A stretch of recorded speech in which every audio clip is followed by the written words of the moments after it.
Limang gawi na sumisira sa iyong haba ng buhay pagkatapos ng 60 taong gulang. Dapat mo nang itigil ngayon ang mga pang-araw-araw na nakagawian na tahimik na sumisira sa iyong kalusugan. Nagtaka ka ba kung bakit sa parehong edad, ang ilang tao ay malakas at masigla habang ang iba naman ay unti-unting nanghihina? Kung malalaman mo ang tunay na dahilan ng pagkakaibang iyon, malamang na magulat ka. Ayon sa mga kamakailang pananaliksik sa kalusugan sa loob at labas ng bansa, ang limang pang-araw-araw na gawi na tila walang problema ay unti-unti nang bumabawas sa iyong buhay sa mismong sandaling ito. Ang mas nakakatakot ay hindi ang mga kilalang masamang gawi tulad ng paninigarilyo o pag-inom ng alak, kundi ang mga maliliit na gawi na inuulit nating araw-araw nang walang pag-aalinlangan, na tahimik, na nagpapabilis ng pagtanda. Lalo na ang limang ito ay napatunayang nagpapabilis ng pagtanda sa antas ng selula at sabay na nagpapahina sa puso, utak, at immune system. Sa loob ng ilang minuto, malalaman mo ang limang nakatagong gawi na nagpapaikli ng iyong buhay at ang mga paraan kung paano mo ito maitatama simula ngayong araw sa tulong ng mga payo mula kay Doktora Marco Villanueva. Una, sasabihin ko sa iyo ang isang hindi inaasahang gawi sa umaga na lingid sa iyong kaalaman ay sumisira sa kalusugan ng iyong puso. Pangalawa, ipapaliwanag ko ang isang karaniwang pattern ng panlipunang pag-uugali na malapit na nauugnay sa maagang pagkamatay sa maraming pag-aaral. At pangatlo, ituturo ko ang mga maling gawi sa gabi na humahadlang sa paggaling ng katawan at nagpapabilis ng pagtanda. Pang-apat, tatalakayin natin ang mga pagkakamali sa gawi sa pagkain na ginagawa ng halos 70% ng mga matatanda na mabilis na nagpapahina sa mga buto at organo. At panghuli, ang panglima ay isang elemento ng pamumuhay na bihirang banggitin ng mga doktor ngunit may pinakamalubhang epekto sa kahabaan ng buhay. Sa bawat item na ito, may kasamang simple at praktikal na solusyon na madaling gawin ng sinuman. Kung papanoorin mo ang video na ito hanggang sa huli, makukuha mo ang isang konkretong plano para sa isang malusog at masiglang katandaan. Unang gawi. Ang gawi ng hindi pag-aalmusal o ang pagkain ng huli na sa umaga ay tila walang problema sa labas. Ngunit sa katotohanan ay isa itong mapanganib na gawi na tahimik na bumabawas sa oras ng iyong buhay. Lalo na pagkatapos ng edad na 60. Maraming tao ang lumalaktaw sa almusal dahil sa pag-aakalang hindi sila masyadong gutom sa umaga o naniniwalang mabuti sa kalusugan ang intermittent fasting. Ngunit ang gawing ito ay maaaring magdulot ng mas malaking problema kaysa sa inaakala. Habang tumatanda ang isang tao, unti-unting bumabagal ang metabolismo at kung lalaktawan ang almusal, ganap na magugulo ang ritmong ito, kaya ang katawan ay patuloy na maglalabas ng stress hormone na tinatawag na cortisol upang mapanatili ang asukal sa dugo. Ayon sa pagsisiyasat ng research team ng kardiolohiya sa Philippine General Hospital, kung magpapatuloy ang ganitong kalagayan, may ipon ang pasanin sa puso at mga daluyan ng dugo at ang panganib ng atake sa puso o stroke ay tataas ng hanggang 27%. Ngunit hindi doon nagtatapos ang nakakagulat na bahagi. Kung kakain ng huli na para sa unang pagkain, ang ating katawan ay hindi maayos na makokontrol ang asukal sa dugo at insulin at hindi epektibong masisipsip ang mga sustansya. Ang oras ng umaga ang may pinakamataas na sensitivity sa insulin. At kung palalampasin ang ginintuang oras na ito, ang asukal sa dugo ay mananatiling mataas sa loob ng mahabang panahon na nagpapataas ng posibilidad na magkaroon ng type 2 diabetes. Sa katunayan, ang katotohanan ng halos isa sa bawat apat na matatandang may edad a 65 pataas sa Pilipinas ay may diabetes, ay may malalim na kaugnayan sa ganitong uri ng gawi sa pagkain. Kapag lalaktawan ng almusal, ang utak ay nakakatanggap din ng malaking pinsala. Ang utak ay gumagamit ng glucose bilang pangunahing gasolina at kung mahaba ang panahon ng gutom, magkakaroon ng problema sa konsentrasyon at memorya. Ayon sa pag-aaral sa mga matatanda, ang mga taong madalas lumaktaw sa almusal ay mas mabilis ang pagbaba ng cognitive function kaysa sa mga hindi. At ang rate ng pagkakaroon ng demensya ay mas mataas ng 35%. Maraming tao ang nakakaligtaan ang katotohanan na ang isang simpleng pagkain ay direktang nauugnay sa kalusugan ng utak. Bukod dito, hindi rin maaaring baliwalain ang problema ng pagkawala ng kalamnan.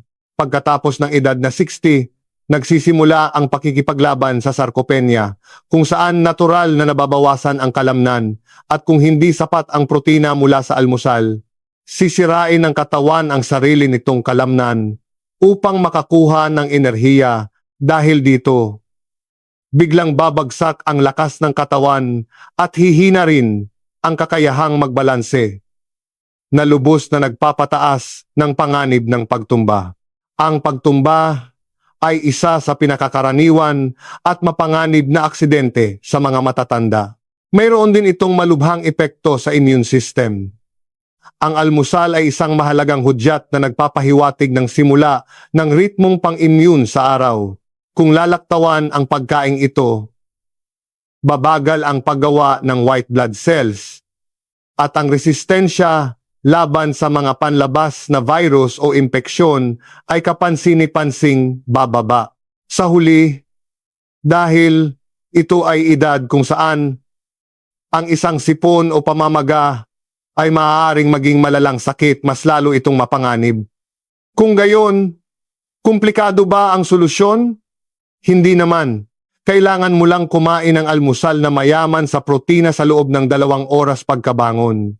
Makakakuha ka ng 25 hanggang 30 gramo ng protina mula sa nilagang itlog, dibdib ng manok, Greek yogurt o low-fat cheese. At kung sasamahan ito ng mga complex carbohydrate tulad ng oatmeal o tinapay na gawa sa buong trigo, magtatagal ang iyong enerhiya.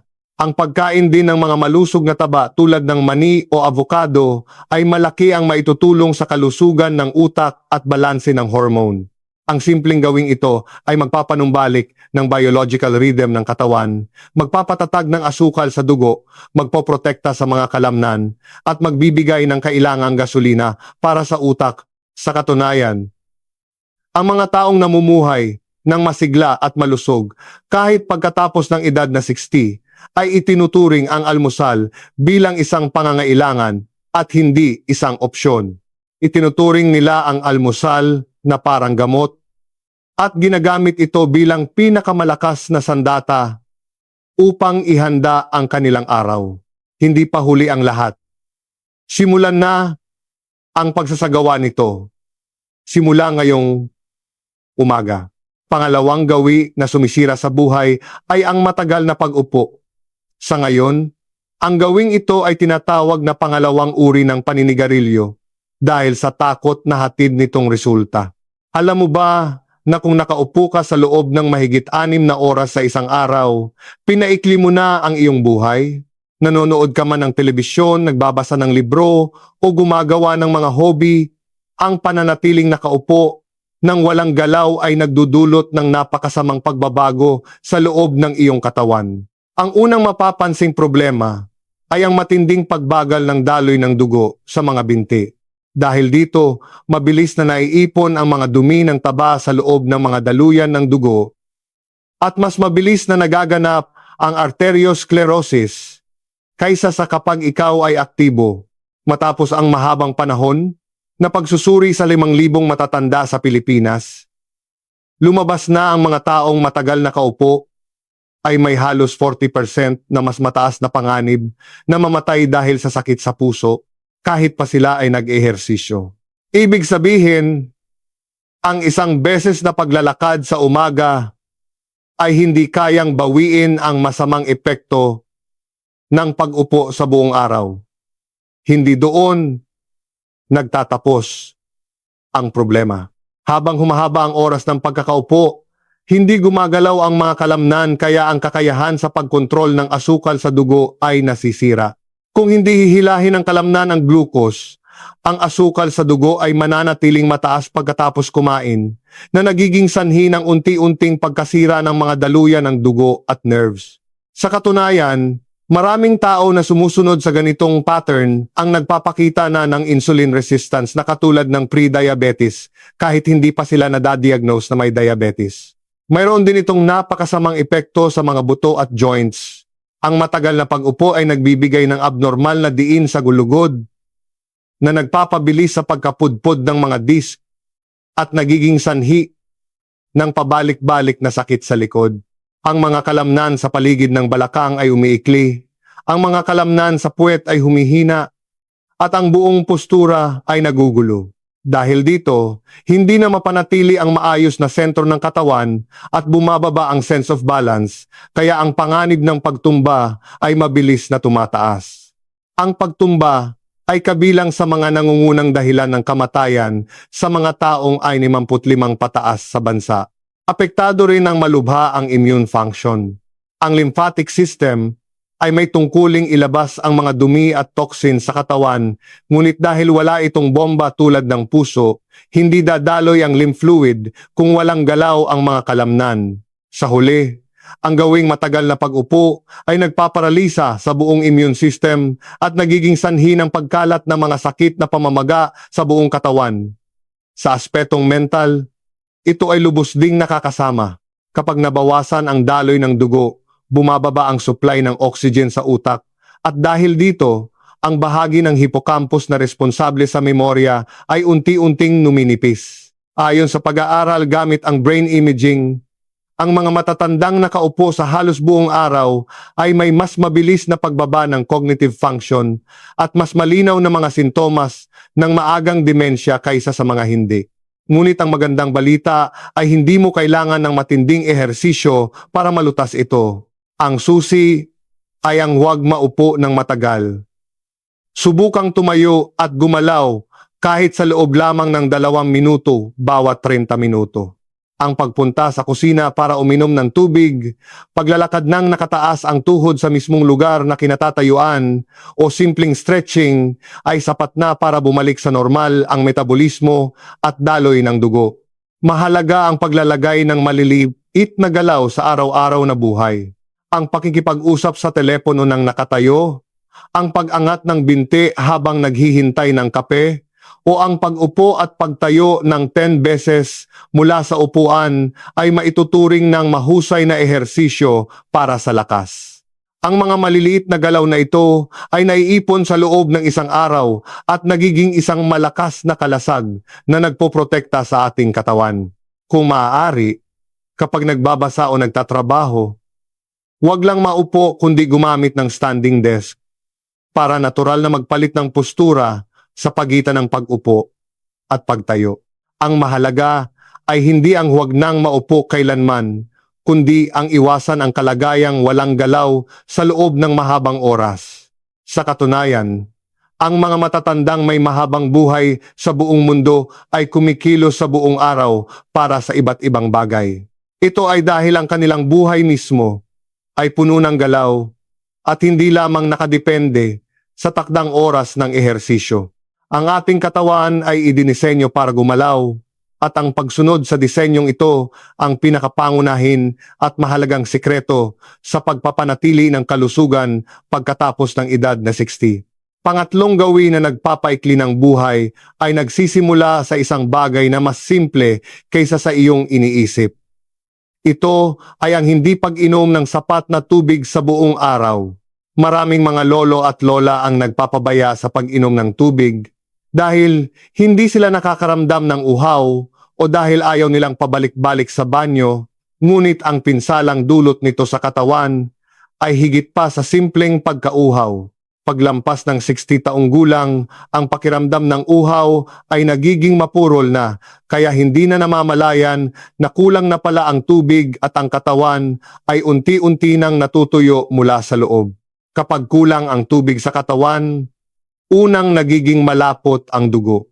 Dahil dito, kailangang mas malakas at mas madalas na tumibok ang puso para maikot ang dugo sa buong katawan, na nagreresulta sa mataas na presyon at pagkapagod ng kalamnan ng puso.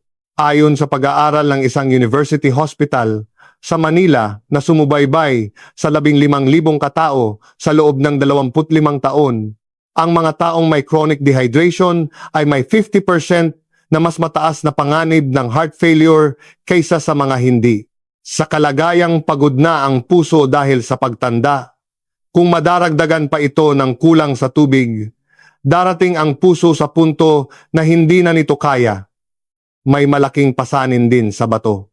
Ang bato na may tungkuling magsala ng mga dumi at tira-tirang gamot ay kailangan ng sapat na tubig para gumana ng maayos. Sa kalagayan ng dehydration, sinusubukan ng bato na magtipid ng tubig sa pamamagitan ng pagpapakapal ng ihi.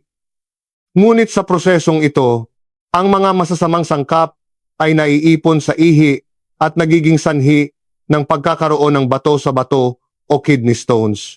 Ang mas nakakatakot ay kapag patuloy ang kakulangan sa tubig, ang mga toxins ay mananatili sa dugo at iikot sa iba't ibang bahagi ng katawan na sumisira sa mga organo, at dahil walang maagang sintomas ang paghina ng bato, malalaman na lamang ito kapag nasa hindi na maibabalik na yugto. Hindi rin ligtas ang kalusugan ng utak. Higit sa 70% ng utak ay binubuo ng tubig, at kung kulang sa tubig, ang tissue ng utak ay pansamantalang lumiliit na nagiging sanhi ng matinding pagbaba ng konsentrasyon, memorya at kakayahan sa pagpapasya. Ayon sa pananaliksik sa brain science sa bansa, gamit ang MRE, ang mga matatandang may dehydration ay nagpakita ng pagbaba ng kaisipan na katulad ng mga taong mas matanda sa kanila ng 10 taon. Sa huli, ang chronic dehydration ay nagpapabilis ng pagtanda ng utak at maaaring magresulta sa nakakatakot na panganib ng pagkakaroon ng demensya. Lumalala rin ang sakit sa mga joints. Ang cartilage sa pagitan ng mga joints ay karaniwang binubuo ng tubig, at ang tubig na ito ang nagsisilbing shock absorber. Ngunit kung kulang ang tubig, ang cartilage ay natutuyo at tumataas ang friction o pagkikiskisan, kaya nagkakaroon ng pamamaga at mas matinding sakit. Lalo na para sa mga may arthritis, ang dehydration ay direktang sanhi ng paglala ng sakit. Bukod dito, ang problema sa pagtitibi o constipation na nararanasan ng maraming tao pagkatapos ng edad na 60 ay may malalim na kaugnayan sa kakulangan sa tubig. Kapag kulang ang tubig, mas maraming tubig ang sisipsipin ng malaking bituka mula sa dumi, kaya ito ay tumitigas at nagiging mahirap ang pagdumi na maaring humantong sa almoranas o pagbabara ng bituka. Bumababa rin ang kakayahan ng katawan na mag-adjust ng temperatura. Dahil ang mga matatanda ay mas kaunti ang pawis at mahina na ang regulasyon ng init. Kung kulang ang tubig, mabilis silang hihimatayin o magkakaroon ng heat stroke sa mainit na panahon. Kahit sa mga panahong hindi gaanong mainit tulad ng simula ng tag-ulan, kung naipon ang dehydration, madaling mag-overheat ang katawan. Ang solusyon sa lahat ng ito ay hindi komplikado. Ang susi ay ang estratehikong pag-inom ng tubig sa buong araw. Uminom ng 1 basong tubig pagkabangon pa lang sa umaga para punan ang nawalang tubig sa magdamag. Pagkatapos nito, panatilihing malapit ang bote ng tubig sa iyo sa buong araw at ugaliing uminom ng kaunti ng madalas bago pa makaramdam ng uhaw. Kung mainit ang panahon o umiinom ka ng mga gamot para sa ihi, dapat mong dagdagan ang iniinom na tubig hanggang 8 baso o higit pa. Mainam ding gumamit ng alarm sa cellphone para magpaalala na uminom bawat 2 oras. Kung ayaw mo sa lasa ng tubig, subukang lagyan ito ng hiwa ng lemon o pipino para magkaroon ng kaunting lasa. Ang mga pagkaing mataas ang tubig tulad ng pakwan, pipino at mga sabaw ay malaking tulong din. Isa ring mabuting paraan ang pagtingin sa kulay ng ihi para malaman ang antas ng tubig sa katawan. Kung ito ay mapusyaw na dilaw, ito ay nasa tamang antas, ngunit kung madilim ang kulay, uminom agad ng tubig. Ang mga taong may pinakamahabang buhay sa mundo ay itinuturing ang tubig bilang pundasyon ng kanilang araw at hindi lamang isang inumin. Ang ating katawan ay nagsasagawa ng libu-libong kemikal na reaksyon araw-araw at kailangan ng tubig sa lahat ng ito. Ang pagturing sa pag-inom ng tubig na parang gamot ay ang panimulang punto para sa isang masigla at malusog na katandaan. Simulan muli sa isang basong tubig ngayong araw. Ang pang-apat na gawi na tahimik na nagpapaikli ng buhay ay nagsisimula sa isang hindi inaasahang aspeto.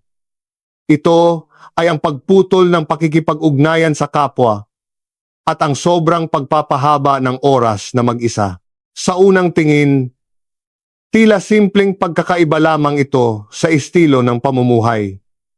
Maaaring isipin na wala ka namang sinasaktang ibang tao at mas komportable kang mag-isa. Ngunit malinaw na sinasabi ng mga medikal na pananaliksik.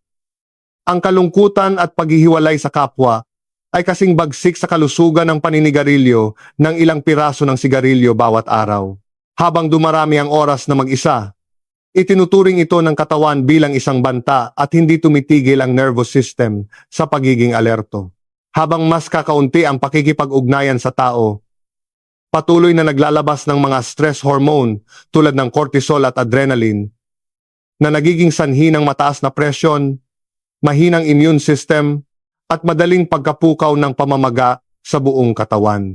Ayon sa isang pangmatagalang pag-aaral sa mga matatanda sa Pilipinas, ang mga taong hiwalay sa lipunan ay may 29% na mas mataas na panganib sa sakit sa puso at 32% na mas mataas na panganib sa stroke. Mas malinaw ang pagbagsak ng immune system. Nang suriin ang dugo ng mga matatandang nakahiwalay, ang kanilang white blood cells ay nagpakita ng abnormal na reaksyon ng gene na parabang palagi silang inaatake. Dahil tumutugon ang katawan na parang laging nakalantad sa banta, nauubos ang mga immune resources at madaling nalalantad sa cancer, autoimmune diseases at mga natatahawang sakit. Bukod dito, ang kalungkutan ay nagbibigay ng malaking pinsala sa kalusugan ng utak. Ang pakikipag-usap at pagbabahagi ng kaisipan sa iba ay lumilikha ng mga bagong neural connection sa utak. Ngunit kung mahaba ang panahon ng pag-iisa, nawawala ang lahat ng pagkakataong ito. Kumukonti ang bokabularyo, bumabagal ang bilis ng pagtugon, at unti-unting humihina ang memorya. Nakumpirma rin sa mga pag-aaral ng brain MRI na sa mga matatandang mas maraming oras na mag-isa, ang gray matter na responsable sa memorya at kontrol ng emosyon ay kapansin-pansing nababawasan at mas mabilis ang pagtanda ng utak. Dahil dito, kapag mahaba ang pag-iisa, halos hindi maiiwasan ang depresyon. Ang tao ay likas na panlipunang nilalang.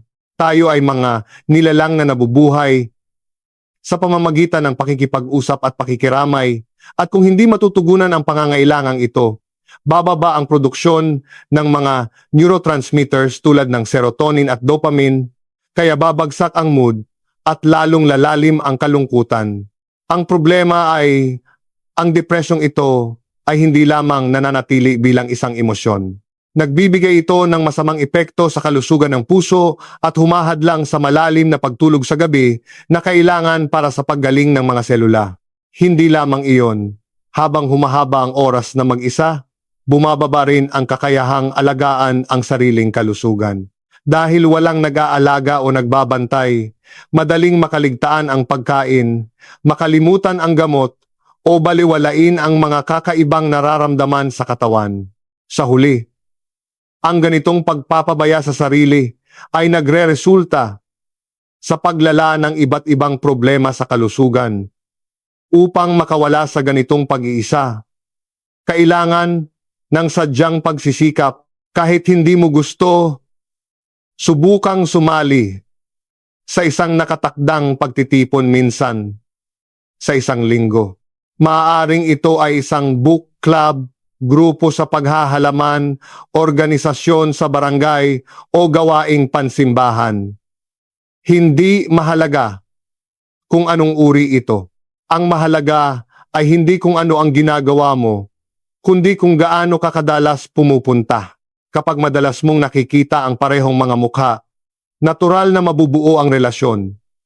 Mabuti rin ang pagkakaroon ng nakatakdang oras ng video call o tawag sa telepono sa pamilya o kaibigan bawat linggo. Mahalagang ilista ito sa iyong schedule na parang appointment sa doktor at patuloy itong sundin. Kung maaari, huwag kumain ng mag-isa, kundi ibahagi ito sa iba.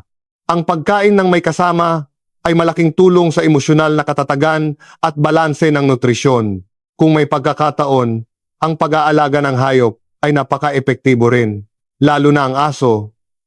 Dahil kailangan mo itong ilakad araw-araw, natural kang makakalabas ng bahay at magkakaroon ng pakikipag-usap sa ibang tao. Ito mismo ay may epekto sa pagbaba ng antas ng stress hormones. Kung mayroong kang dating ginagawa na trabaho, maaari ring ikonsidera ang part-time work o consultancy. Hindi ito para sa pera, kundi dahil ang pagkakaroon ng regular na routine at pakikipag-ugnayan sa tao ay nagbibigay ng sigla sa buhay. Ang pagboboluntaryo sa mga paaralan, community centers o ospital ay isa ring magandang pagpipilian. Ang kasiyahang nararamdaman sa pagtulong sa iba ay nagpapanumbalik ng layunin sa buhay at nagpapatatag ng koneksyon sa komunidad. Ang mga taong may mahabang buhay sa buong mundo ay walang exception sa pagkakaroon ng aktibong pakikilahok sa komunidad at pakikipag-ugnayan sa iba't ibang henerasyon. Ang relasyon ay hindi isang opsyon. Ito ay isang biolohikal na pangangailangan para sa mahabang buhay pagkatapos ng edad na 60.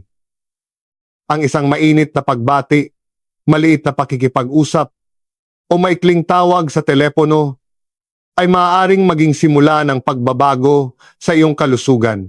Panglima, at ang gawin na nakakaligtaan ng maraming ngunit napakamortal ay ang pag-inom ng maraming gamot ng sabay-sabay ng walang regular na pagsusuri. Maaaring isipin mo na dahil maingat mong iniinom ang iyong mga gamot sa umaga at gabi, maayos mong naalagaan ang iyong kalusugan. Gayunpaman, ang pag-inom ng 5 o higit pang uri ng gamot ng sabay-sabay sa mahabang panahon ay maaaring magdulot ng mas malalang problema kaysa sa mismong sakit, lalo na habang tumatanda. Bumababa ang kakayahan ng atay at bato na mag-detox at bumabagal din ang metabolismo ng gamot, kaya kahit maliit ang dosis, ang toxicity na naiipon sa katawan ay lumalaki. Ang problema ay ang mga gamot na ito ay madalas na inireseta mula sa iba't ibang departamento ng ospital at iniinom ng hindi isinasaalang-alang ang kanilang interaksyon sa isa't isa. Halimbawa, sa kaso ng isang matanda na si Maria Santos na nakatira sa Quezon City, siya ay umiinom ng 8 uri ng gamot araw-araw. Gamot sa presyon mula sa cardiology, gamot sa diabetes mula sa endocrinology, at pain reliever mula sa rheumatology. Ang kombinasyon ng mga gamot na ito ay maaaring hindi pa nasusuri sa clinical na eksperimento at mahirap hulaan kung anong side effects ang lilitaw. Sa katunayan, kapag umiinom ng maraming gamot ng sabay-sabay, may mga bagong sintomas na lilitaw kaya madadagdagan na naman ng bagong gamot. At itong cycle na ito ay paulit-ulit na mangyayari hanggang sa ang gamot mismo ay maging lason sa kalusugan.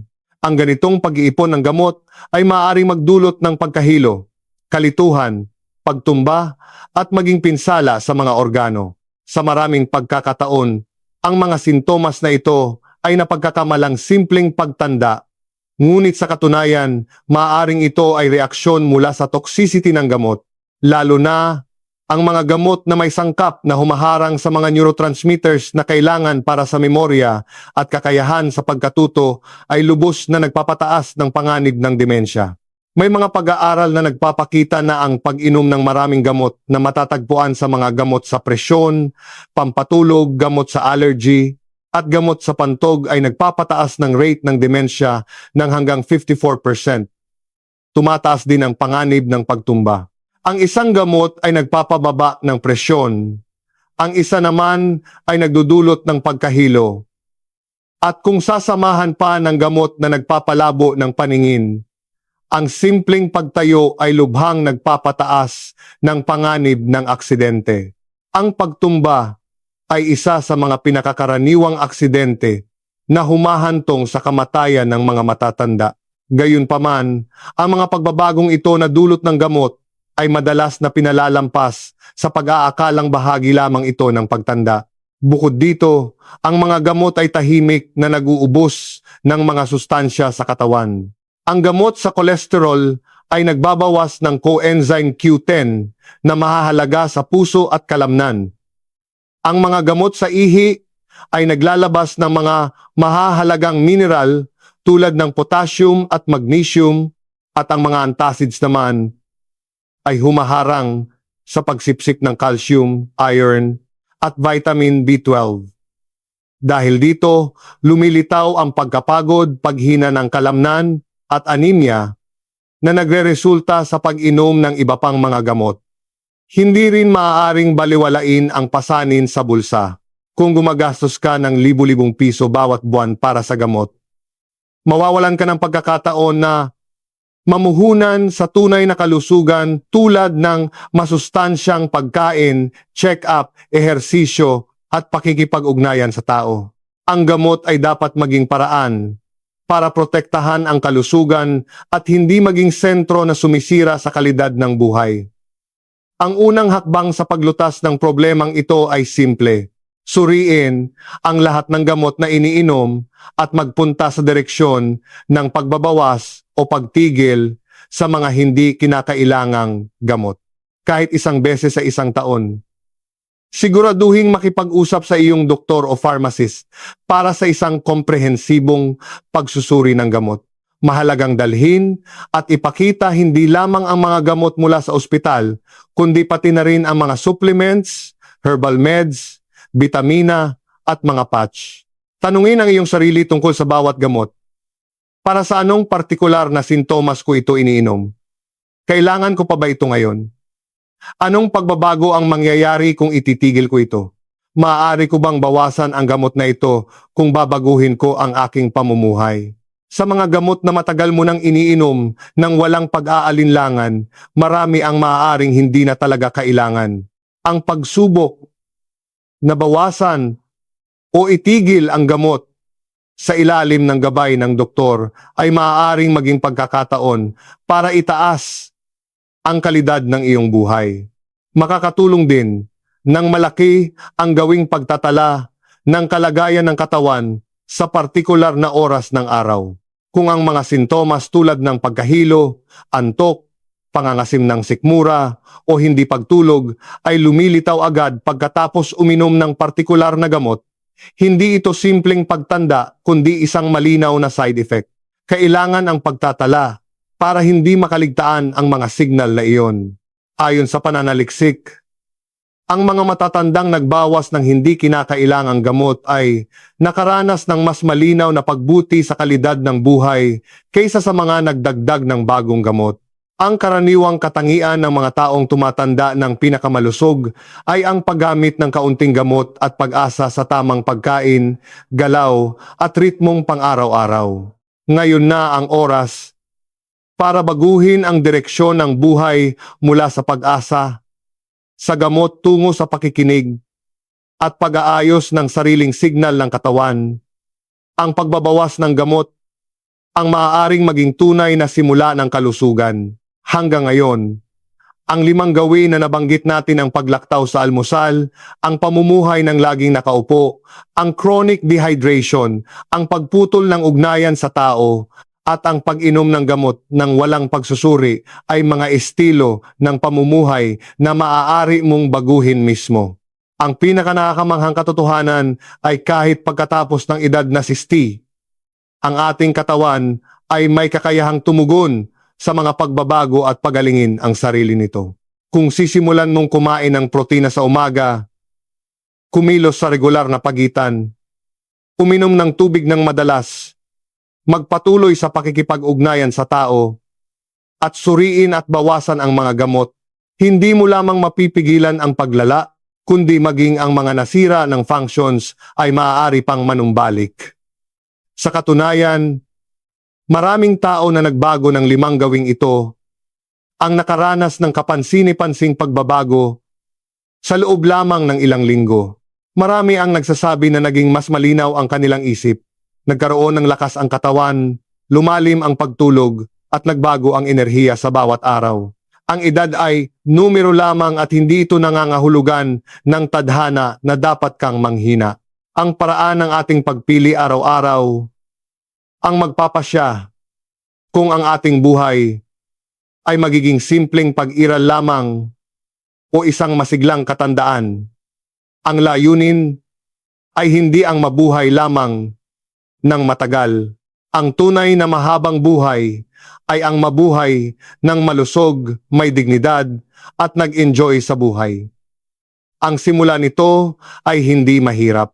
Kung naramdaman mo habang pinapanood ang video na ito na kailangan mo ring magbago, ang desisyong iyon ay ang unang hakbang na. Kung naramdaman mong kailangan ang video na ito ng isang tao, pakibahagi ito sa iyong pamilya o kaibigan na edad 60 pataas. Ang isang pagbabahagi ng video ay maaaring maging pagkakataon para mabago ang buhay ng isang tao. Kung nakatulong ang video na ito, pakipindot ang like. At kung ayaw mong makaligtaan ang mga ganitong impormasyon sa kalusugan sa hinaharap, pakipindot ang subscribe at i-on ang notification settings. Ang iyong pinakamalusog na panahon ay hindi pa tapos. Simula pa lamang ito ngayon. Ang aming channel ay laging nasa tabi nyo para samahan kayo sa landas na iyon. Kung gusto ninyong maging mas malusog bukas, kumilos na ngayon.